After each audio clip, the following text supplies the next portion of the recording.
Magandang araw ho. Oh, ang tagal mo hindi nakakapadpad dito sa bahay ng pinagbuhatan. Wala nang yumaon ng iyong mga magulang. Nianino mo, di na namin makita. Oy, Ising, pamangkin ko. O, ba't naririto kayo? Kayo ba'y magbabakasyon?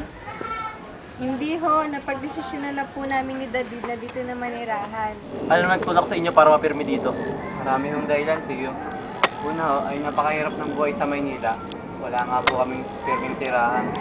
Pinalayas nga po kami sa dati namin tinitirahan dahil po hindi kami nakabayad ng pang-4 na buwang upang. Subalit hindi madali ang buhay dito sa probinsya. Tiya, doon sa Maynila ay napakahirap din ng maghahanap ng trabaho. Lalo na kung hindi ka nakapagtapos ng pag-aaral. Sa ngayon, ay nais kong din namin ang buhay niya ama. Bukirin? Hindi mo ba alam na naibenta na yun kay Don Grego bago pa mamatay ang iyong mga magulang? Kunin na namin nalaman bago pa namin nabawi. Sino ho si Don Griego? Isa siya sa pinaka-maimpluwensya at mayamang asyendero dito sa ating bayan. Marami siyang lupang pagmamay-ari at isa na rito ang lupa ng ama mo. Si Don Grego. Magandang umaga po, Don Grego. Oras ng trabaho, Andoy. Anong kailangan mo? Nais ko lamang po ipasok ang aking pamangkin, si David. Di po kayo magsisisi, masipag po siyang bata. Tamang-tama, Andoy. Nagkasakit si Manding. Hindi niya kaya magtrabaho. Sige, pwede niyo na umpisahan ang pagtatrabaho. Maraming salamat ho, Don Griego. Meron na naman sa... Tara. Sandali.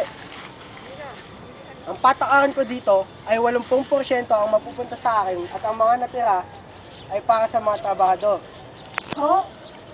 Walang kokontra, walang magreklamo. Yun ang batas ko rito. Kung ayaw nyo, umalis na lang kayo. Ako, Don Griego.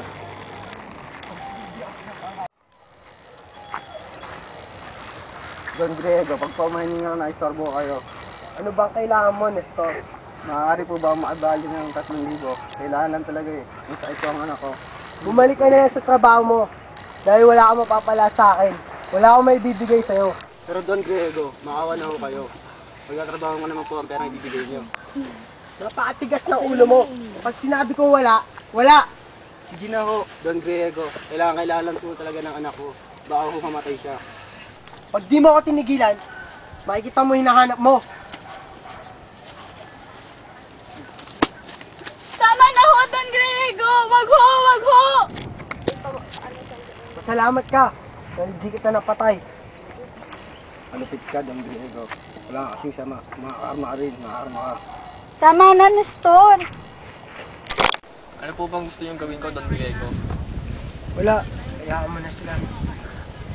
Napakalapit talaga ni Don Griego, no? Wala siyang kasing sama. Pero ang bali-balita ay Don Griego, unti-unti nang nauna sa kanyang laban. Baka nga raw ang iba sa atin ay matanggal niya. Ano? Kung magkaganon man, hindi dapat tayo pumayag. Kung trabaho nga kayo, puro kwentuhan.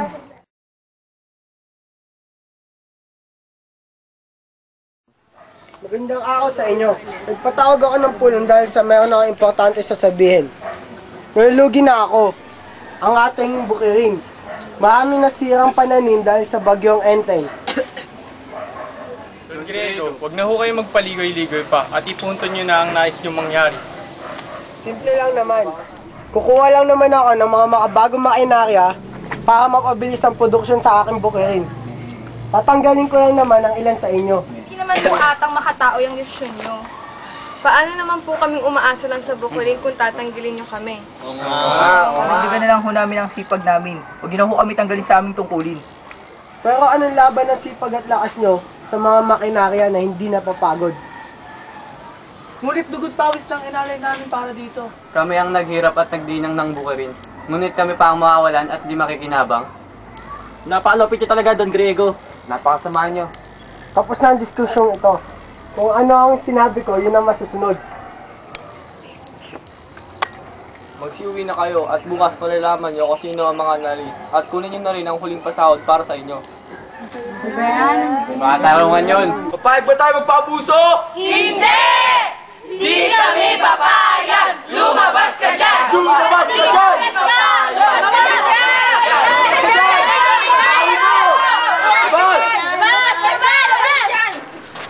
Alis na kayo. Ayaw tumawag ako ng pulis. Layas, alis! Umalis na kayo. Wala kayong mapapala dito. Wala na kayong dapat gawin kundi ang tanggapin ng aking utos. Wala kang puso. Hindi sa'yo ang lupain yun. Lupain yun ng mga magulang ko. Hindi sa'yo. Sakim ka.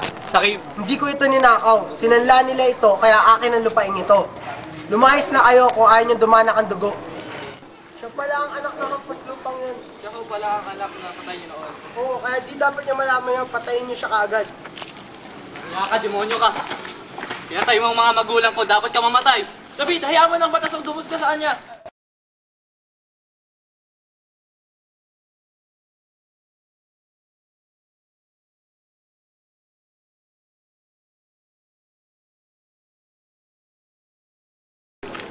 Good morning, senyor. Hayaan mo na, minsan lang naman mag-iisip. Ayos lang yun.